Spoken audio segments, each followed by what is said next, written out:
Então, gente, vamos à aula. Nesse José Ensina de História, nós abordaremos sobre a Revolução Russa. Aí você me pergunta, mas professor, o que foi a Revolução Russa? A Revolução Russa foi uma revolução que aconteceu na Rússia, obviamente, no início do século XX, dos anos de 1900, e basicamente ela foi a primeira revolução, digamos, proletária, né, dos trabalhadores, e que deu início à fundação de um Estado socialista comunista baseado nos ideais sociopolíticos de Karl Marx e Friedrich Engels, na utopia do comunismo/socialismo, na ideia de tipo uma sociedade sem classes, onde as coisas seriam partilhadas pelo povo. Não haveriam mais classes sociais, seria uma sociedade igualitária. Em certo ponto, o povo já estaria tão evoluído que nem ao menos precisaria de um Estado. Porém, antes da utopia do comunismo, viria o socialismo, que seria através do governo assumindo o controle de tudo e de todos. Basicamente, o governo atuaria como o regente para, tipo, controlar lá, organizar para não ficar uma bagunça, e depois que as coisas fossem se amenizando, o Estado, o governo, ia ser aos poucos dissolvido. Mas enfim, agora vamos então aprender sobre o desenrolar dessa revolução. Vamos começar entendendo como é que era a Rússia lá para metade do século XIX, dos anos de 1800. Naquele tempo, a Rússia ainda era um país vagamente agrário, com cerca de 80% da sua população pobre, camponesa, sujeita à fome e ao analfabetismo. Ou seja, a Rússia era um país vagamente pobre, se comparado com outras nações, como Reino Unido, Alemanha, França, etc. E ainda haviam vestígios de feudalismo na sociedade russa. Isso mesmo, naquela época, 1800, a Rússia ainda ia no sistema feudal. E enquanto algumas pessoas importantes do governo, afinal de contas era uma autocracia, ou seja, tipo uma monarquia absolutista, onde o imperador mandava em tudo e em todos, com poderes ilimitados, basicamente, enquanto poucas pessoas do governo eram bem ricos e tinham uma vida boa, a população no geral vivia em estado de extrema pobreza. A grande maioria esmagadora do Império Russo não sabia nem ler e escrever, por exemplo, por isso sujeitos ao analfabetismo. Agora vamos entender sobre a Rússia no final do século XIX, já acabando os anos de 1800, indo para 1900, com o czar Alexandre II. O czar Alexandre II foi basicamente um dos melhores czares da Rússia. Ele basicamente começou o processo de desenvolvimento industrial da Rússia, trazendo fábricas, indústrias, enfim, ferrovias, teve muito acesso de investimento estrangeiro, principalmente da França e do Reino Unido, para facilitar nisso. Ele basicamente abriu a liberdade de expressão, permitindo a imprensa, permitindo que a população falasse mais o que pensava. Ele aboliu a servidão, que era o sistema feudal, aquele sistema que era mais vivente na era medieval, Idade Média, com as terras divididas em feudos, que tinham seus senhores feudais soberanos, e os servos, que eram submissos ao senhor feudal, que predominou até o século XIX na Rússia. Enfim, ele aboliu. Porém, isso gerou uma massa gigantesca de trabalhadores vivendo em condições extremamente precárias, trabalhando muito e recebendo pouco. Afinal de contas, os servos, os feudos acabaram, então os servos saíram dos feudos, dos campos, e foram tentar procurar uma vida na cidade. Afinal de contas, como estava começando um processo de industrialização da Rússia, os servos eles foram para as cidades tentar vida nas fábricas. E, consequentemente, acabou uma grande exploração dos trabalhadores, a mão de obra era mal assalariada e jornadas de trabalho altíssimas. Agora vamos entender sobre a Rússia no início do século XX, lá de anos de 1900, com agora o czar Nicolau II. Czar, imperador, chame do que achar melhor. Enfim, basicamente o czar Nicolau II foi um bem revoltado e responsável pela queda do sistema autocrático monarca absolutista na Rússia, porque, bom, digamos que ele foi meio que sentido, né? Porque o pai dele, Alexandre, foi assassinado enquanto estavam indo de carro, ele, seu pai e sua mãe, por, digamos, terroristas, algo assim, que literalmente atiraram uma bomba nele. Foi mais ou menos assim. Eles atiraram uma bomba que foi embaixo do carro dele, só que o carro era à prova de balas, então não explodiu. Mas houve acidente, enfim. Então, Alexandre II saiu do carro todo revoltado, tipo, por que vocês tentaram me matar? Blá, blá, blá, blá. Ele foi lá com os líderes do atentado, e o outro que estava lá longe jogou uma granada, explodiu no Alexandre, matando ele. Mas enfim, Nicolau II ficou basicamente revoltado, furioso, e meio que descontou o povo. E com isso vieram as ideias socialistas. As ideias socialistas que veio com a fundação do Partido Operário Social Democrata Russo, fundado por Vladimir Lenin. Basicamente, esse partido era dividido em dois grupos diferentes. Os bolcheviques, que em russo seria tipo maioria, que eles acreditavam em uma revolução armada, uma guerra de classes, o trabalhador pegar em armas e derrubar à força quem estiver no seu caminho, e uma ditadura do proletariado, tendo que usar força se necessário, para que assim a revolução aconteça de uma forma bem mais rápida. E os outros eram os mencheviques, que em russo quer dizer minoria, que eram basicamente menos revolucionários. Eles queriam desenvolver melhor o capitalismo, devagar, com os trabalhadores participando da política, para assim ir para o socialismo, ou seja, mais devagar, sem grandes e revolucionárias mudanças. Basicamente, essa é a estrutura do Partido Operário Social Democrata Russo. Logo após a fundação desse partido, ocorre basicamente a guerra russo-japonesa. Acho que é isso, guerra russo-japonesa, onde o Império Japonês e o Império Russo lutaram um contra o outro por territórios na Manchúria e Coreia. E basicamente, no final foi assinado um tratado de paz, porém foi uma derrota humilhante para o poderoso Império Russo. Basicamente, o Japão ganhou essa guerra de lavada, e como consequência, o Império Russo sofreu muito, teve que pagar indenizações, e com isso veio uma alta desigualdade social, mais ainda do que já estava, enfim, só piorou a situação. Com isso, em janeiro de 1905, a população russa, grande, não toda a população, mas uma parcela, assim, um grupo, eles foram basicamente para a capital do Império Russo naquela época, São Petersburgo, numa manifestação pacífica, apenas exigir para o czar melhores condições de vida para a população, ou seja, uma melhoria na qualidade de vida do povo. Aí o que aconteceu? A guarda imperial chegou no local da rebelião e empunhalou as armas e abriu fogo contra os manifestantes, matando centenas. Esse episódio ficou conhecido como Domingo Sangrento. Com esse episódio do Domingo Sangrento, a população ficou muito mais contra o czar, por ele ter sido, de certa forma, como muitos disseram, responsável por ter convocado a guarda imperial para abrir fogo contra os manifestantes. Porém, alguns dizem que isso não é verdade, que ele nem estava no Palácio de Inverno, enfim, toda história tem dois lados. Porém, uma coisa é fato, com isso, com esse episódio do Domingo Sangrento, a popularidade do czar Nicolau II para com o povo, que já não estava muito grande, só diminuiu mais ainda. Então, para amenizar a situação, o czar Nicolau II convocou a Duma, uma espécie de parlamento. Ou seja, agora a Rússia seria uma monarquia constitucional. O caso é que essa Duma, ela não serviu para muita coisa, já que o czar continuava com grande poder, porém partidos agora eram permitidos. Em 1914, o czar Nicolau II da Rússia, ele literalmente tomou a pior decisão que ele podia ter tomado em toda a vida dele: entrar na Primeira Guerra Mundial.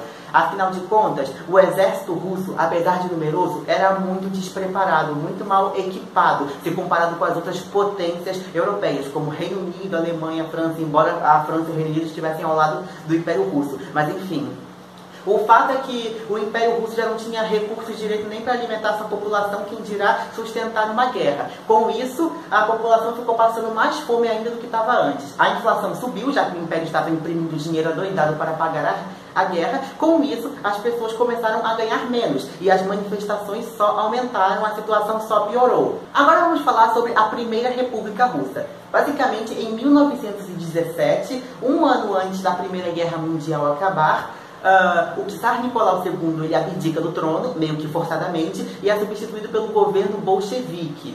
E basicamente, no mesmo ano, é assinado o Tratado de Brest-Litovsk, com a saída oficial da Rússia da Primeira Guerra Mundial, em troca de uma quantidade imensa de territórios. Mais tarde, os russos recuperariam esses territórios no Tratado de Versalhes com a derrota da Alemanha, porém perderiam grande parte de novo pela Guerra Civil. Falando em Guerra Civil Russa, por que nós falamos dela, a Guerra Civil Russa? Basicamente, a Guerra Civil Russa eram os capitalistas, que eram os grandes ricos, a grande classe econômica da Rússia, contra os proletários, os trabalhadores que eram apoiados pelo governo bolchevique. Bom, vamos falar dos primeiros, então. Essa classe rica era formada principalmente como é que se fala? Era formada principalmente por soldados do antigo exército imperial e algumas minorias étnicas do Império Russo que queriam independência, entre outros grupos, que eram apoiados por Estados Unidos, Japão, Reino Unido, França e outros países. Esse grupo basicamente formavam o Exército Branco, e os trabalhadores apoiados pelo governo bolchevique formavam o Exército Vermelho. O Exército Branco, apesar de ser bem grande e ocupar a grande maioria do território russo, ele era bem dividido, pois tinham, como eu acabei de falar, tinham várias pessoas diferentes lá com objetivos diferentes. Já o Exército Vermelho, ele era mais unificado, ou seja, tinha basicamente um objetivo, que era a implantação do sistema comunista na Rússia. Basicamente, vamos falar um pouco agora sobre o desenrolar. Basicamente é o seguinte: antes de qualquer coisa, devemos entender que apesar do Exército Vermelho ocupar a menor parte da Rússia, era basicamente a melhor parte da Rússia, com mais recursos, estradas, comunicação, enfim, isso ajudou eles muito. E basicamente o Exército Vermelho estava fazendo do Esquizar e da sua família reféns. E o Exército Branco estava perto de invadir o território onde o Esquizar e sua família estavam sendo feitos reféns pelos vermelhos. E como os vermelhos não podiam deixar que os brancos pegassem a família real, o Esquizar, sua mulher, seus 5 filhos e outras pessoas que estavam lá perto deles foram brutalmente assassinados pelos vermelhos, como forma de impedir que eles fossem recuperados pelos brancos e com isso voltassem ao poder. Depois de um longo tempo de guerra civil, o Exército Vermelho, comandado pelos bolcheviques, ganhou a guerra, dominou todo o território russo e implantou sua ideologia, sob o comando do Lenin, Vladimir Lenin, na presidência. Só que, basicamente, depois de uma revolução inteira, uma guerra civil sangrenta, cheia de mortes, a Rússia ela estava meio que quebrada. Então, Lenin ele implementou o NEP, ou Nova Política Mundial, que era basicamente a permissão de um capital privado, indústrias privadas também, enfim, essas coisas do sistema capitalista de enriquecimento econômico. Isso era contra o comunismo? Sim, mas era necessário para recuperar a Rússia, que estava defasada devido à Revolução e à Guerra Civil. Era o que Lenin chamava de um passo para trás e 2 para frente. E, enfim, em 1922, a URSS, União das Repúblicas Socialistas Soviéticas, foi criada. No fim, depois da Guerra Civil, alguns países conseguiram independência, como os países bálticos, a Finlândia e a Polônia também conseguiram se expandir um pouco mais no território russo. Mas, no mais, os bolcheviques eles controlaram todo o país, implementaram a ideologia, formaram a União Soviética, enfim. Só que em 1922, Lenin estava muito doente e acabou morrendo. Então, começou uma disputa muito forte entre Leon Trotsky e Joseph Stalin para ver quem seria o novo líder da União Soviética. Agora, no fim, Stalin acabou ganhando. Então, Trotsky fugiu para o México e começou a fazer seus discursos contra o Stalin. Então, ele foi assassinado a mando dele. Agora, vamos começar a falar sobre o governo de Stalin. Muitos dizem que Stalin foi basicamente um doido maníaco que matou milhões de pessoas. E isso é verdade.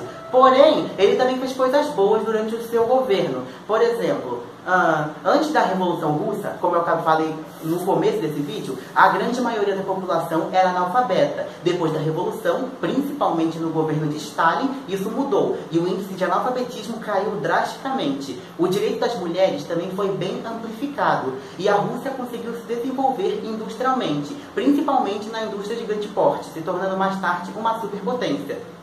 Os soviéticos, sob o comando de Stalin, também foram os principais responsáveis na derrota da Alemanha nazista na Segunda Guerra Mundial. Ah, mas agora você pensa, só falando de coisas boas e todas as atrocidades que aconteceram. Pois é, meu povo, se nós fôssemos comentar todas as atrocidades que Stalin cometeu durante seu governo, o Hitler ficaria com ciúmes. Sério. Ciúme não, inveja. Mas enfim, nós podemos começar falando, é claro, sobre o Holodomor ou Holocausto Ucraniano, onde Stalin confiscou toda a comida da Ucrânia, que era território da União Soviética, e proibiu a entrada de alimentos no país, causando morte em massa no povo ucraniano, que varia de 2,5 a 12 milhões de mortos. Muitos historiadores concordam em 7 milhões. Além disso, Stalin também começou o Grande Expurgo, aonde ele basicamente pegou todas as pessoas que eram apenas suspeitas de serem uma ameaça ao seu governo e ao seu poder e mandou para os campos gulags. Agora vamos falar sobre esses campos gulags. Eles eram basicamente campos de trabalho forçado, onde as pessoas consideradas suspeitas de serem ameaça ao sistema político do Estado, elas eram mandadas lá para trabalhar forçadamente contra a sua vontade. A maioria desses campos ficavam na Sibéria, que era um lugar basicamente isolado, frio e inóspito. Os gulags cresceram tanto que, em um certo ponto, tornaram-se uma grande parte importantíssima da economia soviética. Milhares morreram de fome e excesso de trabalho nesses campos. Tudo isso, é claro, a mando de Stalin. Vale a pena lembrar também que alguns países que pertenciam à União Soviética, como os países bálticos, como Estônia, Letônia e Lituânia, os soviéticos, eles basicamente pegaram as pessoas que moravam naqueles países, com etnia, traços e tudo mais, levaram para os campos gulags lá na Sibéria e trouxeram pessoas de etnia russa para repor essa população, ou seja, matando a cultura e a nacionalidade desses países. O governo de Stalin também foi marcado por uma economia altamente planificada, onde o Estado ele assume o controle de toda e qualquer prática econômica. Tudo o que se refere à economia e até mesmo à questão social da vontade da população pertence ao Estado. É claro que também teve outras coisas, inovações. Por exemplo, mas as inovações, principalmente do contexto de Guerra Fria, como por exemplo os soviéticos mandarem o primeiro homem ao espaço, foi depois de Stalin. Porém, a questão é assim, a União Soviética, ela divide opiniões. Alguns são contra a União Soviética, pois ela matou muitos, e é um bom motivo, e também porque vem nela a tentativa de um comunismo e porque ele é falho. Já outros simpatizam com o comunismo, mas são contra a União Soviética também. Falam que o que aconteceu na União Soviética não foi comunismo, que o comunismo não é realmente assim, como ele deve ser implantado, enfim. Já outros simplesmente concordam que tudo foi perfeito, o comunismo é perfeito, a União Soviética também foi perfeita, que foi tudo mentira, propaganda americana, enfim, divide muitas opiniões divergentes. Então, gente, vamos à questão. Questão da Unesp 2014. No final da primavera de 1921, um grande artigo de Lenin define o que será a NEP, Nova Política Econômica. Supressão das requisições, impostos em gêneros para os camponeses, liberdade do comércio, liberdade de produção artesanal, concessões aos capitalistas estrangeiros, liberdade de empresa, é verdade que restrita, para os cidadãos soviéticos. Ao mesmo tempo, recusa qualquer liberdade política ao país. Os mencheviques continuarão presos. E anuncia uma depuração do partido dirigida contra os revolucionários oriundos de outros partidos, isto é, não imbuídos à mentalidade bolchevique. O texto identifica duas características